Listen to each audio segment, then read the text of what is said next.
Hello! Today's stories come from r/PettyRevenge.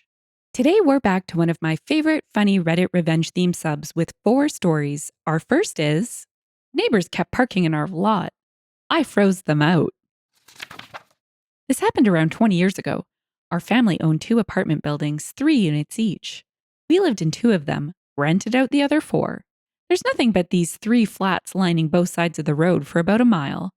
Not all have parking. On the side streets are houses and very little street parking. We had more land than most of these units since it was also our home, so we had parking for around 16 cars. Everything was fine for literally decades. Then cars started appearing in our parking lot that were not our tenants. I blocked one in one day, went outside to see this butthole drive through our bushes and across the yard to get out. I called the cops. Nothing they could do, so I called a tow company and had them put up signs. We'd have to call them to have a car towed. The signs seemed to work. No more random cars. Until New Year's Eve one year, I arrive home and every space is filled. There are even cars on the street blocking in the other cars. I'm beyond miffed. I call the tow company. They can't do anything for a few hours because they are so busy. We're in the Chicago suburbs. It's below zero out. I have an idea. I dig out the lawn sprinklers and hoses. I run one hose inside to the laundry room faucet and turn on the hot water. This way, the hose and sprinklers won't ice up. But the cars and ground sure did. 3 sprinklers moved every half hour or so for almost 5 hours. Every car, every square inch of the parking lot, the street by the cars, encased in ice. I made it a point to spray ice in the locks, between the window seals and glass, in the grills. Put away the sprinklers and hoses, went to bed, 4 a.m., furious, pounding on the doors, doorbells ringing nonstop. We just smiled and called the cops. Waited until they arrived and went outside. Cops were holding back laughter. These people were told to park here by their friend who owned an apartment several buildings away, the same idiot who drove over our bushes. I pointed to the tow sign and told the people to move their cars or get towed. In our own town, cops can ticket on private property with the owner's permission. So all cars were ticketed. They were also towed, since nobody could get in their vehicle. Wish we had it on video. They won't be parking there again, that's for sure. Let's check out the comments to gain some insight into the horror that is winter in Chicago. Witch36 said, "As someone who understands Chicago parking in winters, this is amazing." Ain't Man added, "I've never heard of Chicago, parking, or winters. Please break the joke down for me." Not Eliza Henry said, "Parking in Chicago is horrible. Winter in Chicago is horrible. Parking in the winter in Chicago devolves into Mad Max after the first big snowfall." Southern Vampire asked, "How did people know to knock on your door and ring your bell?" Cat Romance added, "I just assumed they were ringing all the bells to the apartments with the parking lot. But now I'm wondering why so many people plan to drive home after a long night of drinking until 4 a.m. He honestly probably did them a favor." Captain Curls added, "These are people who park in places with no parking signs and are friends with a dude who drives through bushes. Not really shocking they drive drunk." Eels D added, "If you don't understand the pain of a frozen car, it truly is a nightmare. You either have to wait days for it to melt or spend $30 on a case of de-icer. The way OP iced these cars, it may have taken a solid week to de-ice." Our second story sparked a fervor in the comments. It's called Airbnb Hosts Left Me an Unfair Review and It Cost Them Hundreds. I recently attended a friend's wedding a few hours away from home, and the girlfriend and I decided to get an Airbnb so she could bring her dog. We found a nice place that allowed pets, took off early from work, and arrived Friday late afternoon. About 30 minutes later, the owner shows up to see how we're doing while we have the dog on the porch. We make some small talk, and he mentions that we didn't indicate we were bringing a dog. I felt bad, as it was an honest mistake, and I never lie to someone to get out of paying the pet fee. We tell him that and offer to pay the $25 fee on the spot. He refuses to take the money and says that he loves dogs and eventually heads out. We don't think too much else about it, but when we leave, we decide to give the place a much more thorough cleaning than was in the instructions. The dog didn't chew any furniture or leave any other damage or mess, at least that we didn't clean up. In our minds, the trip was a success and the Airbnb was a great fit. I got the email from them to leave a review, and I left a 5-star review and said the house and the owner were great. But then I saw his review of me and a private message where he blasted me for not telling him that I was bringing a dog, how dogs cause them so much more work, and how we shouldn't leave dogs alone in the house. This didn't sit well with me at all, since I thought we had handled this person to person when he came by on the first day. I was, and still am, happy to pay for the pet fee, and there was no indication anywhere on the posting that we couldn't leave the dog alone for a few hours while we were at a wedding. Nor did he say that while we chatted and told him we were here for a wedding. For him to post that on my Airbnb profile felt like a cheap shot. I responded to him in the chat and said as much. And while Airbnb couldn't do anything about the review since it didn't violate any of their policies, my girlfriend did point out that hosts aren't supposed to show up to the property unannounced.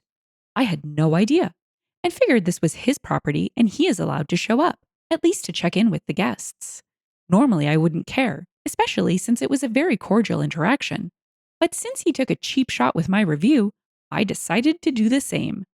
I reached out to Airbnb support to tell them about his unannounced visit, and they forwarded it to their security team. I answered a few questions about the interaction, and they spoke to him. A week or so later, they let me know that he was in violation of their policy, and they refunded me 2 of 3 days of the stay, which came out to about $200, all because of a bad review. The property owner really should have just addressed it when in person. What a stupid thing to do. He says everything is fine and then slinks back to his keyboard to write a nasty review? Not cool. On to the comments where we'll learn about the wild new trends with platforms like Airbnb. Heart Potato shares, we had an Airbnb host, after reviewing us and a month after our stay, message us regarding black Sharpie stains on the granite counter. They said my 9-month-old niece somehow got on the 4-foot-tall counters and defaced it. They said we were disrespectful and should have told them about this instead of trying to hide it under the coffee pot. I told them, have you tried wiping the marks? That looks like skid marks from the bottom of the coffee pot. It was. They didn't apologize. We don't even drink coffee. Huh. Tiny Horse in Tap Shoes said, I use VRBO. I'm a 5-star guest. We pride on leaving the rental cleaner than when we check in and treat the house like it is our own. One rental had candles for use on the deck, which was really nice for late night dinners. We were out, and I randomly grabbed a pack of candles to replace the ones we used. We got a 4-star rating instead of a 5 because the candles we bought weren't soy. Runsky says, I used to love Airbnbs. I'd always check for them over hotels.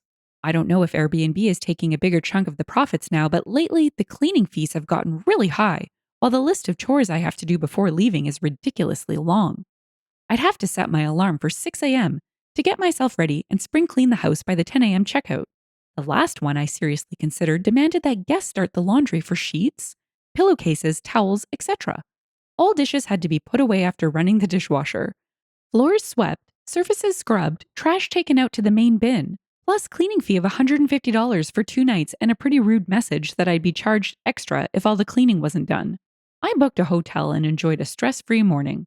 I always try to be respectful and tidy up, but I was stressing and kept having to revisit the app to make sure we'd finished the whole chore list before we left the last one. Horoscope said, yeah, these services are on total life support with me. Their value is so gone to what it used to be.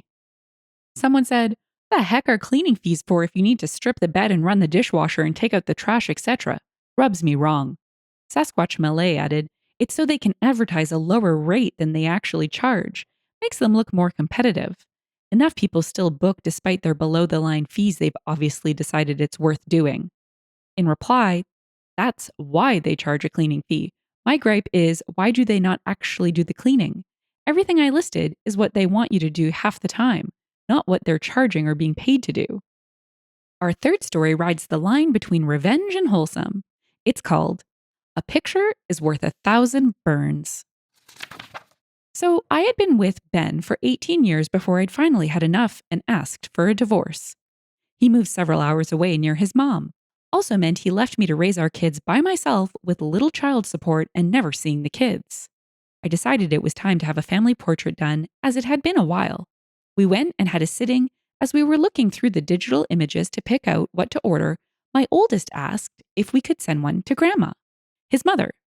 I told him I didn't think Grandma would want a picture with me in it, but I would be happy to order her a picture of just the kids on it. My oldest swore Grandma would want me in the pics and always made sure to ask about me and how I was doing.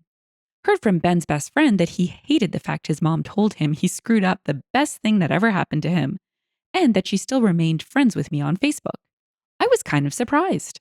My ex was extremely verbally and emotionally abusive to me during our marriage, which is why I ended it. I never knew his mom actually thought so highly of me. Only ever saw her a couple of days a year at Christmas. No issues, just never grew close. So my oldest calls up Grandma right there in the studio and asks her if she'd like a picture with me in it or with just the kids. Grandma asked specifically for a picture with all of us, including me. So I decided to order her a nice glossy 8x10 that I had matted and framed and mailed that to her. Apparently, she hung it right in the entryway, where every time my ex walks in, he sees my smiling face staring back at him. I just wish I could have seen the expression on his face the first time he saw it. Yes, this is amazing. I have a special appreciation for parents that acknowledge when their own children aren't the best of people, especially when they take an opportunity to highlight poor decision making. Let's check out the comments where we'll find folks throwing all the love to the OG grandma. Its Nacho Name said, "Get a new one next year with her in it." Mode Do said, "I agree, Grandma needs to be in the next family portrait."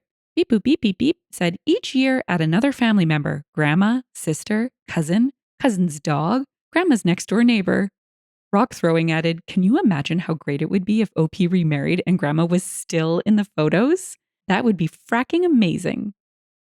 Okay, Elderberry said, "I love grandma. She is shady as F and I'm all for it." OP replied, "When he complained about her remaining Facebook friends with me, she told him to get over himself." Someone else said, "If it's a possibility, you should really invite her over sometimes. This way the kids still see their grandmother, even though dad is out of the picture." Soulbound said, "I'm loving these stories of people moving on and are just happy. Best wishes to you and your kids." OP replied, "Thank you. Sadly, he has lost multiple jobs since the divorce and gained about 80 pounds, whereas my business is thriving. I bought a new house, new car, etc. And while he pays less than $500 a month in support of multiple kids, I'm able to make sure they are well cared for, even when he doesn't pay." And our last story brings all the embarrassment to the worst kind of person, a dessert thief. It's titled, "You Want to Steal My Dessert? How about a mouthful of ink to go with it?" I was working at a fairly small meatpacking plant with about 45 employees. The butchering was done in another part of the plant. We would clean, process, sort, and package the meat before shipping it out to different retailers around the area. We had a lunch and break room where everyone would leave their lunch boxes while we were out working on the floor. For the most part, the break room was empty most of the day, except during our 30-minute lunch or our 2 breaks that we were allotted each day. The door to the break room was basically situated behind all the production lines, so the door was in sight while we worked, but nobody had a reason to keep an eye on it. As it turns out, people began to notice that their dessert would be missing out of their lunches. Someone would remember putting cookies in their lunch, or stopping and buying a candy bar, and it would be gone by the time lunch or the last break would come around. Nobody really knew how long it had been going on until we all started talking. Even once we all figured out it was happening, it continued to happen with 2 or 3 people's lunches a day. We would try to watch the door to the break room, but there really wasn't a way to track people going in and out. We would jokingly accuse each other, but never could figure it out. Until one day, someone came up with a brilliant plan. Being how we worked in a meatpacking plant, we used an edible ink that was used to stamp different grades of meat. We also had syringes used for injecting different marinade or brines into different products. 4 or 5 of us all brought Hostess ding-dongs to work in our lunch boxes. If you don't know what a ding-dong is, they are a dark brown chocolate cupcake with a cream center. Perfect for extracting a little petty revenge. We used the syringe to suck out as much of the cream fill as possible through the packaging and injecting them full of the thick, blue ink. It left a hole in the package about 1/8 of an inch in size, but was otherwise unnoticeable. We then put them in our lunches and waited. It only took a few hours when suddenly the processing line erupted in laughter. Our plant manager, who was the only one in the building who wore a tie and a white dress shirt, came running out of the break room and towards his office. Not only were his lips and chin covered in the blue ink, but it had run down the front of his shirt and was even on his hands. He disappeared into his office, and we didn't see him for the rest of the day. I'm not sure what the man had to bathe in, but the next day, you could barely see it on his lips. We were told by his secretary, as he didn't show his face back out on the production floor for several days. In any case, our desserts and candy stopped disappearing from our lunches, and all was good in the world again. They caught him blue-lipped and blue-handed. Sorry, super silly, I know. But what kind of a leader raids his team's lunches to steal the best part? My goodness, he definitely had it coming. Let's check out the funniest comments from the bunch. Reading Reddit for Fun said, "Nice. The thing that makes me mad about this is that it was management stealing from production workers who presumably make less money. Good embarrassing revenge that made it impossible for him to deny his guilt. I like it." My Choice added, "I worked for a meatpacking company years ago in sales, and there were some in production that made more than all but the highest managers. Being able to break down primals and to cut meat properly takes more skill than people realize. It takes more skill than some management positions." Benzethonium said, "Great job. Why does administration think they have a right to our stuff? We had a supervisor steal coffee from the coffee club. I'll get it at the end of the week. Yeah, sure." So we started breaking his coffee mugs whenever we found it with coffee in it. One of the guys actually melted the metal one he brought in. He stopped drinking coffee. Someone else added, "Or he could just pitch in for the coffee too." Careless Foot said, "Meh, seems like too much effort to contribute when you could just continually go out of your way to get new mugs." Naughty Dog shared, "That used to happen to me too. One day I made a cat crap sandwich. It also disappeared." Woven Butterhair said, "I hate the way that rolls off the tongue." In response, Bob K said, "Hopefully." If you've enjoyed the story and would like to hear more, consider liking, subscribing, and leaving a comment. Thanks, and bye for now.